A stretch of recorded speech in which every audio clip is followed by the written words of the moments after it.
Ertugrul Ghazi ایک block buster drama serial, اسلامی اقدار، شجاعت اور محبت کی ایک عظیم داستان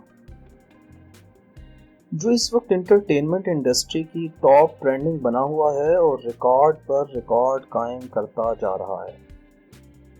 دنیا عالم میں ارطغرل غازی کا ترجمہ 100 سے زیادہ زبانوں میں ہو چکا ہے اور مزید زبانوں میں کیا بھی جا رہا ہے۔ میڈیا انڈسٹری کی چالوں اور منفی پروپیگنڈے کے باوجود اس کی مقبولیت میں دن بدن اضافہ ہوتا جا رہا ہے۔ ہر عمر، ہر مذہب اور ہر سوچ کے لوگ اس ڈرامے کو پسند کر رہے ہیں۔ اس ڈرامے کی کون سی خاص بات ہے جو اسے دن بدن ممتاز بنا رہی ہے؟ اس ڈرامے کے اہم کرداروں سلیمان شاہ، ارطغرل یا ارطرل، حلیمہ سلطان اور نور گل کی حقیقت کیا ہے؟ کیا اس ڈرامے میں جو ہمیں دکھایا جا رہا ہے تاریخ میں بھی ہو بہو ویسا ہی ہوا ہے یا تاریخ کا ورژن کچھ اور ہے؟ استاد ابن العربی اور سفید داڑھی والی خفیہ تنظیم کیا تھی اور یہ لوگ کیسے کام کرتے تھے؟ آپ دیکھ رہے ہیں سوچی فائی اور میں ہوں سہیب باجوہ، اور آج کی ویڈیو انہی پوائنٹس کی وضاحت پر بنائی گئی ہے۔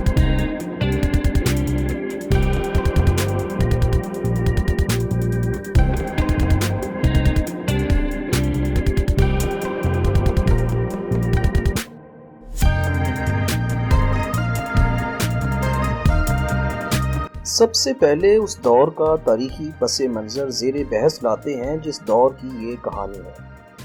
ارطغرل غازی ڈرامہ سیریل اس زمانے کے واقعات کی عکاسی کرتا ہے جب مسلمان اقتدار کی لذت میں تو پڑ ہی چکے تھے، مگر اناطولیہ سے لے کر حجاز مقدس تک اندرونی سازشوں کے جال میں بری طرح پھنسے ہوئے تھے۔ مسلمانوں کی وہ شہرت جو حضرت عمر کے بعد صلاح الدین ایوبی نے بحال کی تھی، اب وہ اختتام کے قریب نظر آ رہی تھی۔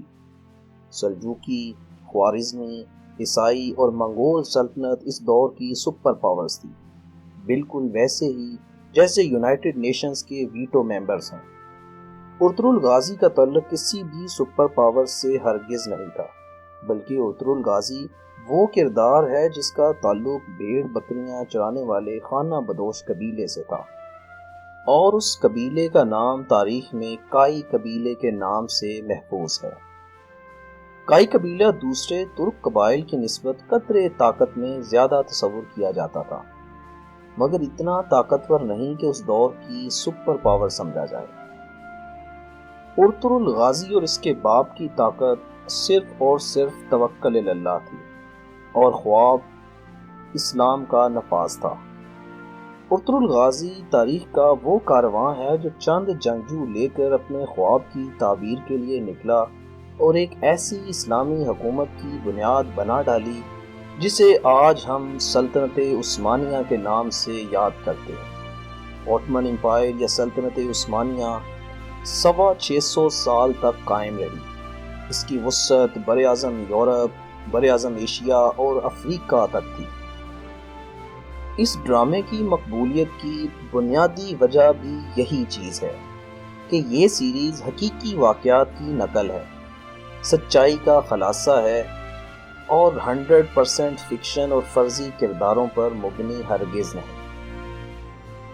ایک لمبے عرصے سے ہالی ووڈ، بالی ووڈ اور دیگر بہت سی انٹرٹینمنٹ انڈسٹریز نے عام انسان کو بیٹ مین، سپر مین، آئرن مین جیسے فرضی کرداروں کا عادی کیا ہوا تھا، اور اپنے ڈراموں اور فلموں میں اسلام اور مسلمانوں کا برا تاثر ہی دکھایا جاتا تھا۔ ترک قوم کو تو خاص طور پر ظالم اور وحشی کر کے دکھایا جا رہا تھا۔ ایسے میں ارطغرل غازی کا جادو سر چڑھ کر بولا، اور دنوں میں میڈیا انڈسٹری کے تصوراتی اور فکشن سے بھرپور کرداروں کو دفن کر کے رکھ دیا، سالوں کی محنت پر پانی پھیر دیا۔ اس ڈرامے کے 5 سیزن ہیں اور سینکڑوں اقساط ہیں۔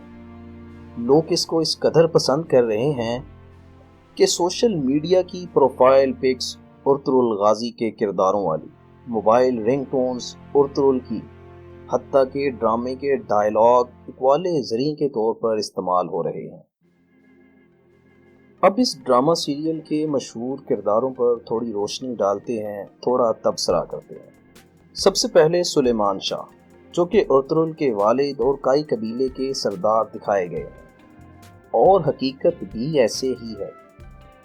ڈرامے سے ہٹ کر اگر تاریخی نقطہ نظر سے دیکھا جائے تو تاریخ کے صفحات میں سلیمان شاہ کے بارے میں زیادہ معلومات موجود نہیں۔ تاریخ دانوں کا ایک گروہ یہ لکھتا ہے کہ ان کا تعلق خراسان سے تھا۔ یہ والا خراسان ہرگز نہیں جو آج ہمیں نقشے میں نظر آتا ہے۔ پرانے وقتوں کا وہ خراسان جو ایران، افغانستان اور پاکستان کے علاقوں پر مشتمل تھا۔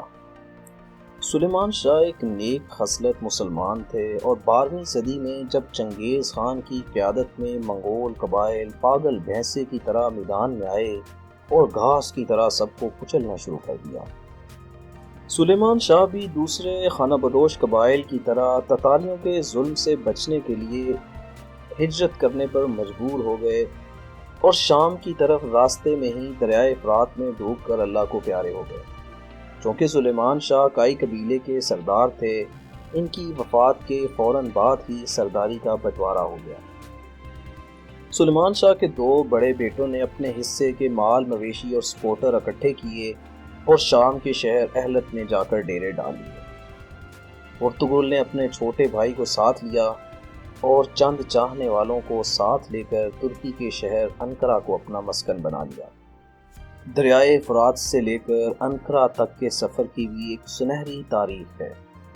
ارطغرل جب انقرہ کے لیے روانہ ہوا تو اس کے ساتھ کائی قبیلے کے صرف 410 لوگ شامل تھے، جنہوں نے اس پر اعتماد کیا اور سرداری کے قابل سمجھا۔ راستے میں ارطغرل نے دیکھا کہ 2 مخالف لشکر آپس میں لڑ رہے ہیں۔ ایک لشکر کی پوزیشن کمزور ہو چکی تھی اور وہ ہارنے کے بالکل عین قریب تھا۔ ارطغرل نے کمزور لشکر کی مدد کا فیصلہ کیا اور اچانک دھاوا بول دیا۔ 410 افراد کے مختصر گروپ نے جنگ کا پانسا ہی پلٹ کر رکھ دیا۔ ہارتے ہوئے جیت گئے اور جیتنے والے ہار گئے۔ بعد میں کمزور لشکر جو کہ جنگ جیت چکا تھا، اس نے ارطغرل سے پوچھا کہ تم نے کیا سوچ کر ہماری مدد کی تھی؟ ارطغرل نے جواب دیا کہ میری تلوار اور طاقت صرف کمزور کے حق کے لیے ہے۔ اس وقت ارطغرل کو یہ معلوم نہیں تھا کہ جو لشکر جیت چکا ہے وہ اصل میں ہیں کون۔ جیتنے والا یہ لشکر علاؤالدین سلجوقی کا لشکر تھا، اور اس کے مد مقابل منگول تھے، یعنی 2 سپر پاور لشکر آپس میں لڑ رہے تھے، اور ارطغرل نے انٹری مار کر دونوں سپر پاورز میں اپنی شجاعت کا لوہا منوا لیا تھا، اور اسی واقعے کی وجہ سے ارطغرل کو سلجوق سلطنت کا اعتماد حاصل ہو گیا۔ چونکہ انقرہ سلجوق سلطنت کا ہی حصہ تھا، اس لیے ارطغرل کو بآسانی پڑاؤ کی ایک اچھی جگہ مل گئی۔ ارطغرل ایک سچا مسلمان اور حقیقی عاشق تھا۔ وہ سلجوق سلطنت کے دارالحکومت کنیا گیا۔ وہاں اس کی ملاقات ایک صوفی شیخ سے ہوئی، اور یہی اس کی لائف کا ٹرننگ پوائنٹ تھا، جن کو ارطغرل نے اپنا مرشد یا استاد چن لیا، اور پھر ساری بقیہ زندگی ان سے مشورہ لے کر ہی چلتا رہا۔ ارطغرل نے شیخ ابن العربی کی صحبت میں کچھ دن قیام کیا، اسلام کو سیکھا، دین کو سمجھا، اور قیام کے دوران عزت، محبت اور عقیدت کا ایک سنہری واقعہ بھی تاریخ میں امر ہے۔ شیخ ابن العربی نے ارطغرل کو قرآن دیا۔ ارطغرل جو کہ ایک بکریاں چرانے والا عام سا خانہ بدوش تھا، اس کو شیخ ابن العربی نے قرآن سکھانا شروع کیا اور بتایا کہ یہ کتاب اللہ کی ہے۔ ارطغرل نے جب پہلی دفعہ قرآن پکڑا تو ساری رات اپنے سر پر اٹھائے رکھا۔ محبت اور عقیدت کی یہ انتہا آج بھی تاریخ میں محفوظ ہے۔ اسی قیام کے دوران ہی ارطغرل کو ایک خواب آیا کہ آسمان سے ایک چاند اس کے سینے میں سما جاتا ہے، اور پھر اس کے جسم سے ایک درخت نکلتا ہے جو مشرق اور مغرب میں پھیلتا ہی چلا جاتا ہے۔ ارطغرل نے یہ خواب اپنے مرشد کو سنایا۔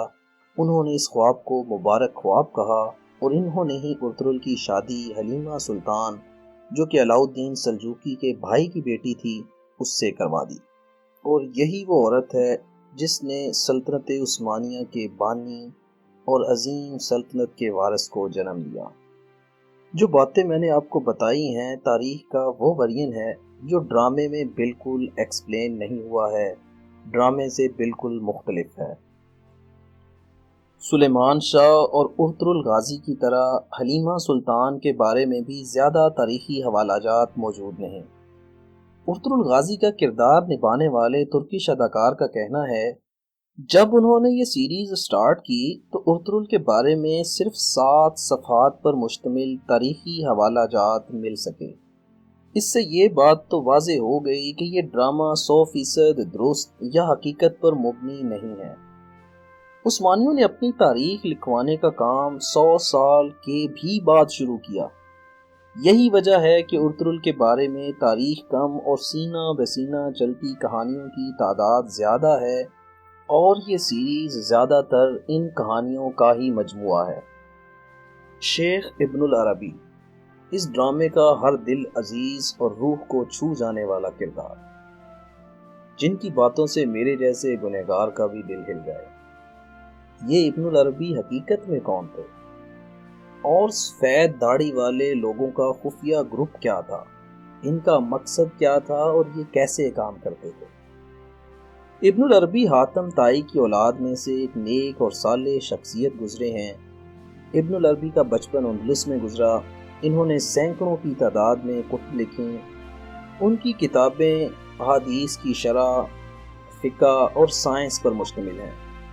اب بات کرتے ہیں ابن العربی کے زندگی کے ان پہلوؤں کی جو انسانی شعور سے باہر ہیں۔ حضرت عمر نے بیت المقدس کو فتح کیا اور عدل و انصاف کے معیار کو قائم کیا، اور قدس کے تمام چاہنے والے مذاہب کو پوری مذہبی آزادی دی گئی۔ مگر ان کے بعد یہودیوں کا ایک ایسا گروہ وجود میں آیا جنہیں آج ہم فری میسنز کمیونٹی کے نام سے بھی جانتے ہیں۔ اس گروہ نے یہودیت، عیسائیت اور شیطانیت کو ملا کر ایک نئے شر کی بنیاد رکھی، اور یہ فتنہ آج تک چلتا آ رہا ہے۔ حضرت عمر کی قائم کردہ خلافت کا ایک طویل عرصہ یہودیوں کا یہ فتنہ قدس پر قبضہ نہ کر سکا، مگر اپنی شر انگیزی میں وہ لوگ کامیاب ہو گئے۔ مسلمانوں کا خوب قتل عام کیا گیا۔ اس فتنے کو مسلمانوں کی عظیم سپہ سالار صلاح الدین ایوبی نے لگام ڈالی، اور قدس دوبارہ مسلمانوں کے کنٹرول میں آ گیا۔ اسی دور میں اللہ کے نیک اور برگزیدہ لوگوں نے یہودیوں کے فتنے کو کچلنے کے لیے ایک انڈر کور خفیہ تنظیم کی بنیاد رکھی، جس کی ساری بنیاد شریعت، طریقت اور روحانیت کا ملاپ تھی۔ ابن العربی بھی اس وائٹ بیئرڈ آرگنائزیشن کا ہی حصہ تھے۔ اس تنظیم کے سارے معاملات روحانی کنیکشنز کے ذریعے ہی طے پاتے تھے۔ اس تنظیم کا مقصد مسلمانوں کے کھوئے ہوئے وقار کو دوبارہ سے بحال کرنا تھا، پوری دنیا میں اسلامی نظام کو نافذ کرنا تھا۔